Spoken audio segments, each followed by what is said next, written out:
태어난 김에 신용관리.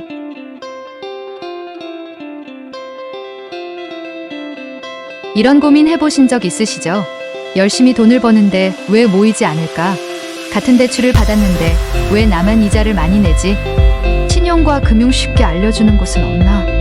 지금부터 신용과 금융에 대한 궁금증을 우리 함께 풀어볼까요? 출발!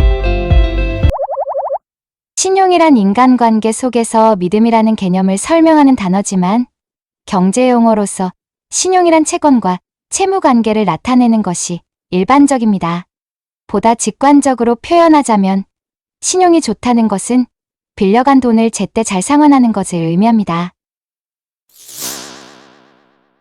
그렇다면 대출은 언제 필요할까요? 생애 주기를 살펴보면 수입이 많이 발생하는 시기와 지출이 필요한 시기가 반드시 일치하지는 않습니다. 그래서 지출이 필요한 시기가 소득이 많아지는 때보다 먼저 다가왔을 때 우리는 대출을 받게 됩니다. 갑작스런 질병이나 사고로 병원비가 필요하거나 영업부진으로 사업자금이 필요할 때, 코로나19처럼 예측이 어려운 상황으로 인한 실직과 소득 감소를 겪게 될 경우 대출이 필요할 수 있습니다. 이렇게 대출을 이용할 때 신용이 좋은 사람은 다른 사람에 비해 적은 비용으로 필요할 때 돈을 빌릴 수 있습니다. 또한 남들보다 적은 비용으로 돈을 빌릴 수 있어 신용관리를 하는 것이 부자가 되는 첫걸음이라고 할 수 있습니다. 신용점수는 어떻게 평가되나요?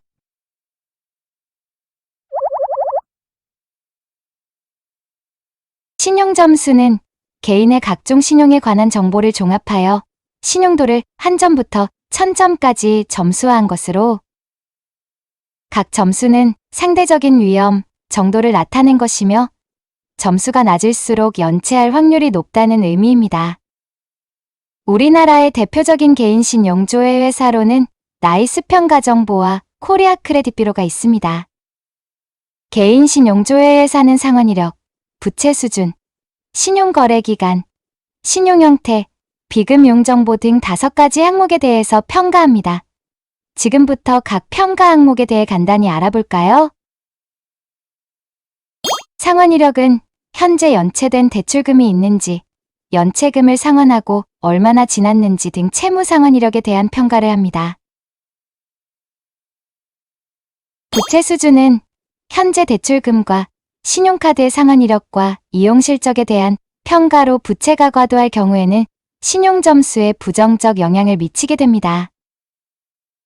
신용거래기간은 얼마나 오랜 기간 동안 정상적으로 금융거래를 해오고 있는지에 대한 평가로 기간이 오래될수록 신용점수에 긍정적입니다.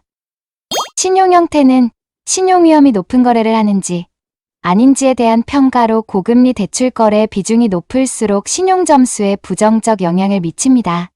비금융 정보는 개인의 신용에 대한 관심과 성실도에 대한 평가로 세금, 공과금, 통신요금 등을 성실히 납부하고 있다면 신용점수에 긍정적 영향을 미치게 됩니다. 비금융 정보는 감점 요인이 없고 가점 요인으로만 사용되니 안심하고 등록해 보시기 바랍니다. 신용점수는 어디서 확인하나요? 개인 신용조회 회사인 나이스, KCB에서는 1년에 3회까지 무료 조회 및 보고서 발급이 가능하여 신용점수 평가 요인에 대해서도 알 수 있습니다.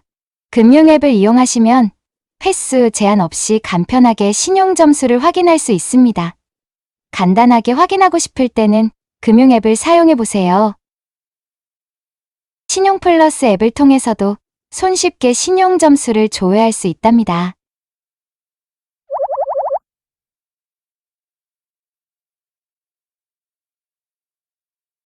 첫째, 급여이체나 거래 실적을 한 은행에 집중하세요. 거래기간이나 거래 실적은 금융회사의 자체 신용평가의 중요한 부분을 차지합니다.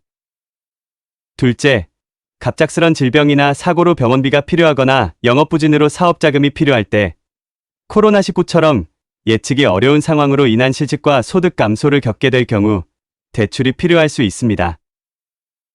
셋째, 신용점수는 과거 신용거래 실적 및 현재 신용거래 내용을 바탕으로 평가됩니다.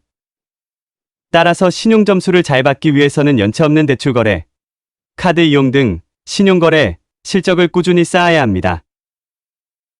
넷째, 여러 건의 연체가 발생하여 연체 기간이 길어지면 신용점수가 급격히 하락합니다. 다수의 연체건이 있다면 가장 오래된 연체건부터 상환해서 연체 정보로 인한 개인 신용평가 상 불이익을 줄여야 합니다. 다섯째, 자동이체를 이용하면 자신의 부주의로 인해서 발생할 수 있는 연체를 미연에 방지할 수 있습니다. 또한 은행에서는 자동이체도 거래 실적에 포함합니다. 여섯째, 연체 정보는 개인의 신용평가에 가장 부정적으로 영향을 미치는 요소이기 때문에 계획적이고 합리적인 소비를 생활화하여 소액이라도 절대 연체가 발생하지 않도록 관리합니다. 일곱째, 인터넷이나 전화 등을 통한 대출은 빠르고 편리하지만 대부분은 고금리를 요구하는 경우가 많습니다. 또한 개인정보를 탈취하는 금융사기에 휩쓸릴 가능성도 있기 때문에 더욱 신중하게 결정해야 합니다. 8. 금융회사의 주소, 이메일, 전화번호 등의 변경을 통보하지 않는 경우 청구서가 제대로 전달되지 않고 연체가 발생되더라도 금융회사로부터 안내를 받지 못하는 상황이 발생할 수 있습니다. 9. 신용정보는 주기적으로 확인하는 것이 좋습니다. 어떤 금융행위가 신용에 도움이 되는지를 알 수가 있으며 혹시 나의 개인정보가 유출되고 있는 건 아닌지 등을 확인할 수 있습니다. 마지막으로 신용이 곧 나의 재산임을 잊지 말고 신용과 금융을 배우고 실천하는 습관을 갖도록 노력해야 합니다. 신용교육원 홈페이지에서 신용과 금융의 기본기를 다져보세요. 수고하셨습니다. 이상으로 태어난 김해 신용관리 영상을 마치겠습니다.